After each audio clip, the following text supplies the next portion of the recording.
Hi, hello, welcome back sa channel natin guys, So guys, yung topic ko ngayon na isi-share sa inyo, kung naalaala ninyo yung video ko na nagtanim ako ng mga, yung kamuti, yung talbos ng kamuti. Kasi yung mga talbos ng kamuti na yung galing ho yun sa ginugulay sa isda ko na pagkain ko. Yun ho. So yung mga stem niya, tinatanim ko doon sa likod, sa may garden doon sa likod. May little garden doon. So guys, panatag na panatag ako sa pagtanim ko. Alam niyo ba guys, nung umaga na yun is ayos lang naman yung mga ginagawa ko sana, nagwalis, tanim ng dahon ng kamuti. So, bali, yung araw na yon yun nga, nagpunta-punta ako doon sa garden, nagtanim-tanim ako ng halaman. So, sa tagal-tagal ng panahon, hindi kasi ako nagbubuhat, bawal kasi ito magbuhat, kasi kahit nga tubigan ko pag magbuhat, namamanhid itong buong kamay ko na ito. Ayan, namamanhid ito siya. So, ang ginawa ko, dahil panatag naman ako, dahil na okay naman ang pakiramdam ko nung buhat ako ng pala. Pagdating ko doon, nagpala-pala ako ng konti. Kung saan nakikita ninyo doon sa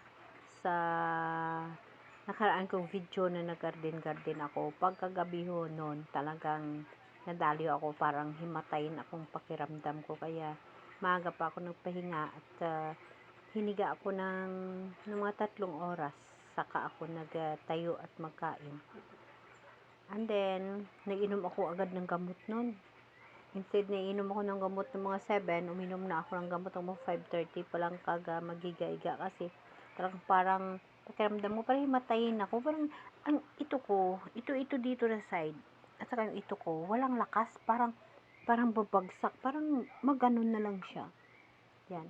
Kasi nung na-stroke ako, blood clots. Tapos yung nakalagay naman kasi doon na na ischemic attack, pero sabi naman ng neurologist ko nang dumating na ako sa kanya, sabi niya hindi ischemic attack yung nangyari, kundi stroke talaga.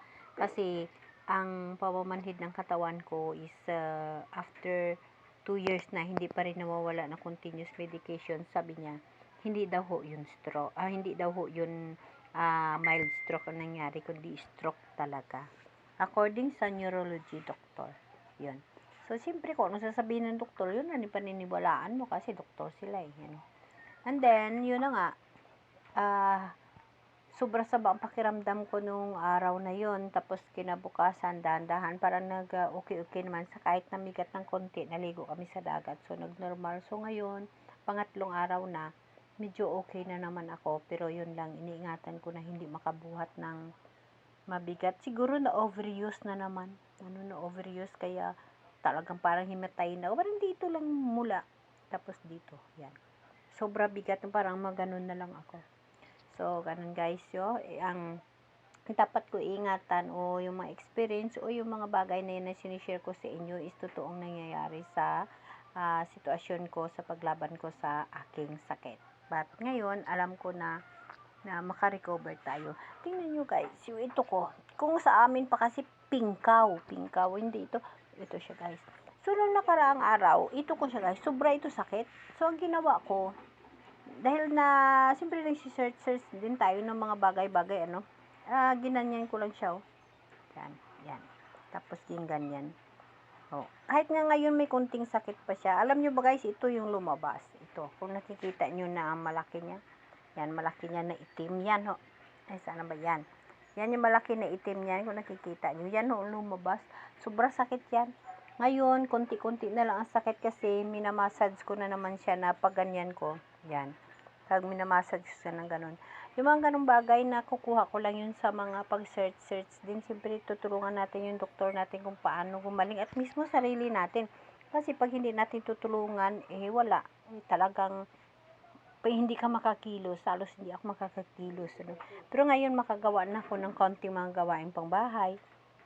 Kaya parang at saka hindi na ako naga-floating na parang matumba, hindi na, dati hindi, dahan-dahan sa paglakad, kailangan may baston, kailangan may hawakan. Pero ngayon hindi na, nakapaglakad na ako ng paunti-unti. Kaya lumalaban tayo sa sakit natin. Ngayon, ito na naman yung problema, itong pamamanhid. So may natuklasan na naman ako, so ito na naman yung ginawa ko. Nag-start ako kaninang umaga, yung ganyan. Tapos yung ginaganyan, yung exercise. Tapos ginaganyan. Parang manhid nito sa daliri, okay na.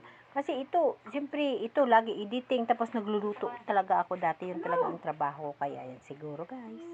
So maraming salamat sa inyo, yun lang yung update natin for today. Ingat lang tayo, hindi pa pwede magbuhat, first time nung mag-jump ko, yung mga latest video ko dyan, yun ang ginagawa ko, dahan-dahan lang, dahan-dahan. Pag titingnan ako, okay guys, pero no, half body, nablis pa rin tayo. Okay guys, maraming salamat sa inyo.